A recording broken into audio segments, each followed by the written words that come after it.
kadal, mulai ngata-ngatain gue artis kere, masih nyari koin, banyak lagi lah. Pokoknya setiap ada VT yang ada muka guanya atau ada suara guanya, dia komen.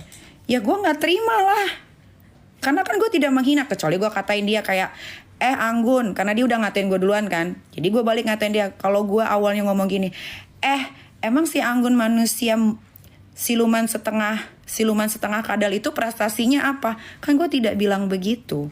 Kan gue cuma bilang prestasinya apa. Terus kok dia tersinggung? Kenapa? Karena omongan gue bener, dia tersinggung. Nah, karena dia udah makin kesini merembet, dikatanya lah gue pelakor, dikatanya lah gue gak suruh ngurusin anak gue. Anak gue itu udah terjamin hidupnya sampai 25 tahun ke depan. Gak usah ngajarin gue ngurusin anak.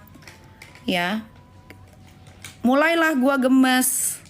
Gue kalau udah gemes sama orang, terus gue kalau lagi punya waktu banyak, pasti gue cari tahu. Gue itu timnya banyak. Udah gue peringatin, stop. Gue DM dia, kok lu ngatain gue?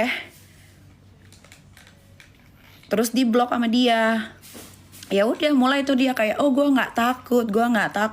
Oh nantangin, gue kan nggak bisa ditantangin.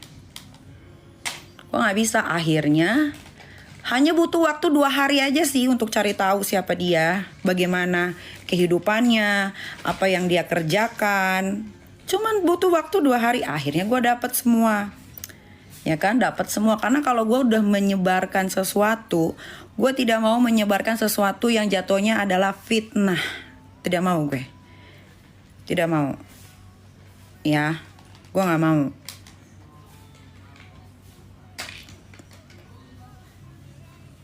Gitu. Jadi sekarang gue udah dapet semua. Ya udah, sekarang gue omongin. Anggun yang levelnya 50, ya. Kan lu ngatain gue kemarin, urus anak lu, sekarang gue balikin ke lu. Ya, ibu kandung lu ngapa lu blok? Anak kandung lu kenapa lu larang datang ke ulang tahun lu? Lu cuman kasih 8 juta, tapi lu bilang jangan datang ke ulang tahun gue. Gue malu. Ayo. Kan? Jadinya panjang kan? Kalau berurusan sama gue tuh panjang. Kalau gue diem tidak menggubris selama 2 hari, gue itu mencari tahu. Kan udah dibilang, jangan ribut sama gue kalau nggak punya aib. Terus si Anggun ini manusia siluman setengah kadal yang mukanya abu-abu, itu ketolong filter aja itu. Aslinya tuh mukanya julek banget, bukan gue menghina ya. Anggun, daripada lu biayain pecun lu ke salon seminggu 2 kali, lebih baik, alangkah baiknya lu memperbaiki postur muka deh sama kulit. Bukan gue menghina nih ya.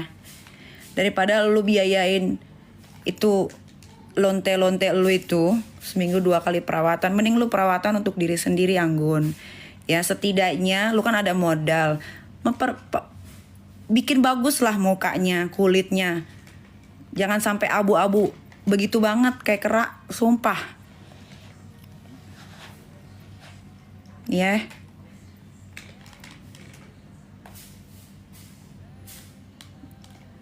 Kalau lu nyenggol TikTokers atau orang-orang yang PK-PKan di TikTok, mungkin mereka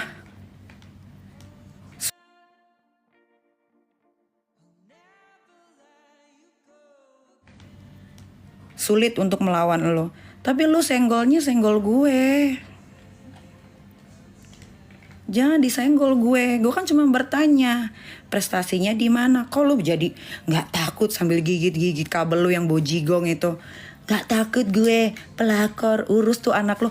Anak gue semua udah gue urusin. Kalau ada yang ngebangkang itu urusan dia, teh. Tolong disemprot dulu, teh. Nyamuk, teh. Kalau gue diblok sama anak gue, tapi kalau lu ngeblok ibu kandung lu, lebih parah mana? Sama aja lu lah. Lebih parah lu lah. Durhaka sama orang tua. Jadi Anggun itu, ini keluarganya sendiri yang ngomong ke gue ya. Dia itu manusia yang paling tidak mau dinasehatin. Harusnya dia ngomong sengkuni itu untuk dirinya sendiri. Untuk dirinya sendiri. biar ke ibunya, biar ke bapak tirinya, gak ada yang berani nasehatin dia karena dia merasa duit dia banyak dari hasil tiktokan, dari gift spendernya dia yang dia pakai. Ada satu spender dari Korea perempuan, jauh-jauh dia tuh suka nge-gift ya Anggun manusia siluman setengah kadal ini ya. Kalau kalian tahu nih ya, ada spender dia dari Korea datang ke Jakarta, 1 bulan ditaruh di apartemen. Ya, tiap hari kerjaannya dipakai terus. Karena 2023 sebelum dia berurusan sama bungsu, dia itu kan ngakunya bujang. Dia tuh ngakunya bujang. Padahal dia itu udah punya istri. Tapi memang dia nikahnya tuh selalu nikah siri. Gak tahu kenapa dia gak mau nikah resmi. Selalu si cewek-ceweknya yang dinikahin siri ini selalu dijanjiin bakal dinikahkan resmi. Ya, tapi tidak pernah dinikahkan resmi. Iya, tidak pernah dinikahkan resmi. Ya, terus ada spendernya dari Korea ini perempuan datang ke Jakarta, ditaruh di salah satu apartemen selama 1 bulan. Terus pokoknya dipakai-pakein terus, janji mau dinikahin, ya kan? Terus si Korea ini bilang, saya mau ke Bali. Si Anggun manusia siluman setengah kadal ini menjanjikan, iya nanti ke Bali, sampai nggak ke Bali. Akhirnya itu spender pulang dengan sendirinya ke Korea dan dia berhenti untuk nge-gift yang namanya Anggun si siluman setengah muka kadal. Tuh, sampai ke situ aja gue tahu. Rumahnya Anggun aja gue tahu, rumahnya di Cipayung. Di Cipayung. Pagernya warna hitam, temboknya warna putih. Tadi barusan gue udah cek, di rumahnya ada mobil Rubicon, Honda Jazz, Mustang sama Alphard. Semuanya udah gue cek. Dia beli Rubiconnya second, dia beli Alphard second, dia beli Honda Jazz second, dia beli Mustang second. Sampai ke mobil-mobilnya aja gue tahu. Second semua. Karena dia nggak mampu beli yang baru.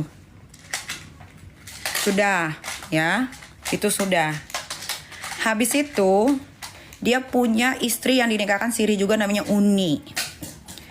Ya, si Uni ini dulu adalah agamanya Kristen. Karena dijanjiin akan dinikahkan resmi, bergantilah agama menjadi Muslim. Ya kan? Terus sudah menikah siri nih ya, sudah menikah siri ya kan, sering berjalannya waktu. Hamil lah Uni, punya anak lah 1. Ya, punya anak 1. Punya anak 1. Udah punya anak 1. Selama pernikahan siri ini, memang si Anggun yang kepedean sok ganteng, padahal gantengnya karena filter.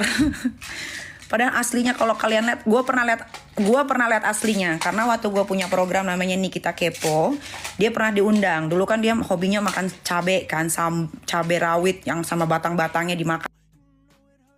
Dia jadi padahal waktu dia jadi bintang tamu di acara gue yang di Trans TV itu cabenya belum dicuci, sumpah gue nggak bohong.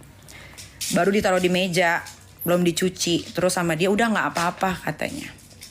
Ya udah dimakan deh tuh sama batang-batangnya. Itu aja gue liat dia jijik banget. Kalian kayaknya VT-nya ada deh lewat di TikTok. Kalian lihat deh ekspresi gue duduk di sebelah dia, jijik kan. Tapi waktu gue komen dia pas dia lagi live TikTok, dia bilang katanya gue yang ngundang dia ke acara gue. Itu kan program yang bikin TV. Ya suka-suka TV lah. Suka-suka TV lah mau ngundang bintang tamu siapa. Gue sebagai host terima-terima aja siapa yang diundang. Walaupun gue jijik. Ya kan. Terus dia dengan gamblangnya bilang di live TikToknya dia lagi PK-PK itu, iya lu ngundang gue karena gue viral makan cabai kan. Emang orangnya suka dusta, hilang ingatan tuh dia itu. Ya udah. Terus ini jelek guys, itu lebih muka kadal, muka siluman tuh lebih itu loh. Nggak tahu deh, harus mendeskripsikan bentuknya dia tuh seperti apa, nggak ngerti. Udah kan, abis itu si Udi ini tahu kalau si Anggun ini karena masa jayanya dia live PK-PKan di TikTok selalu juara 1, katanya ya, mulailah dia ini menunjukkan keangkuhannya. ketahuan lah dia suka main ani-ani, ya kan, suka main ani-ani. Si Uni ini sampai memohon sama si manusia setengah kadal siluman ini, ya kan, bilang udah nggak apa-apa kamu sama si ani-ani ini, tapi kamu jangan jangan tinggalkan saya dan anak kamu, gitu kan. Akhirnya nggak tahulah apa yang dipakai sama ini perempuan yang sekarang sama si Anggun manusia setengah siluman setengah kadal ini. Akhirnya terhempas lah ini si istri-istrinya si Anggun yang nomor 2. Jadi Anggun tuh udah sering kawin tapi kawinnya kawin siri, hempas ya, udah hempas. Padahal waktu pas hempas itu ya si Anggun manusia siluman setengah kadal ini nyicilin rumah. Harga rumahnya itu murah ya, kalau nggak salah harga rumahnya tuh sekitar 500 atau 600 jutaan gitu. Tapi si Anggun ini cuman mampu bayarin DP-nya 25 juta. Padahal DP-nya harusnya 50 juta. Akhirnya si Uni inilah istri sirih nomor 2-nya si Anggun manusia siluman setengah kadal ini pakai duit ini perempuan. Jadi 50-50, 25-25. Harusnya kalau laki-laki ada otak kan, itu ada anak ya. Lu kasih aja 50 juta, seberapa sih, sepele dengan lo live tiap hari ya kan. Udah seiring berjalannya waktu ya kan, si Anggun itu cuman mampu, jadi gini, Anggun itu ngasih setiap bulan memang betul, tapi cuma 5 juta. Cuma 5 juta ya. 2 juta untuk bayar cicilan rumah, dan cicilan rumah itu 15 tahun apa 10 tahun ya. Gue lupa, tadi gue ngobrol kurang ingat. Pokoknya kalau nggak 10 tahun 5 tahun. Kalau nggak 10 tahun 15 tahun. Kalau nggak 10 tahun 15 tahun. Ya, jadi per bulan itu dia kirim 5 juta. 2 juta untuk cicilan rumah, 3 juta untuk biayain anaknya. Cukup apa? Padahal si Anggun manusia setengah siluman setengah kadal ini dia ngebeliin apartemen ani-aninya itu, nggak tahu sekarang udah dinikahin siri atau belum ya, sebesar 1,9 miliar. Tapi dia menelantarkan anak kandungnya, cuma ditaruh di rumah kecil, rumah kecil. Tadi ada gua dikirimin fotonya, rumahnya kecil banget. Padahal ada darah dagingnya loh, darah dagingnya. Itu kan dia kan kayak diagung-agungkan kan. Wah, live tiap hari peringkat 1, yang nge-give TU hampir tiap hari segala macam ini itu. Tapi dia menelantarkan darah dagingnya. Coba bayangin, darah dagingnya teh. Nah, udah kan. Terus si Uni ini diancam. Ada voice note-nya. Sampai nangis-nangis si Uni, dibilang gini, "Kamu ya, aku ada masalah sama bungsu. Kamu ikut campur, ikut-ikutan mau menjatuhkan aku segala macam ini itu." Dia mau mengancam, kalau kamu masih ikut campur, aku bakalan stop. Kan dia kan Jawa banget ya. Aku bakalan stop itu uang yang 5 juta. Kau carilah kau uang sendiri itu. Katanya gitu. Ada voice note-nya. Ya udah tuh, nangis-nangis lah. Terus akhirnya ditolonglah sama adalah seseorang, dibilang udah gak apa-apa, nanti kita bantu. Gitu kan. Nah, kalian mau tahu gak kenapa si Anggun selalu ada di peringkat 1? Ya, si Anggun manusia siluman setengah kadal ini. Kenapa? Karena dia nge-give sendiri. Setahu gua main PKPK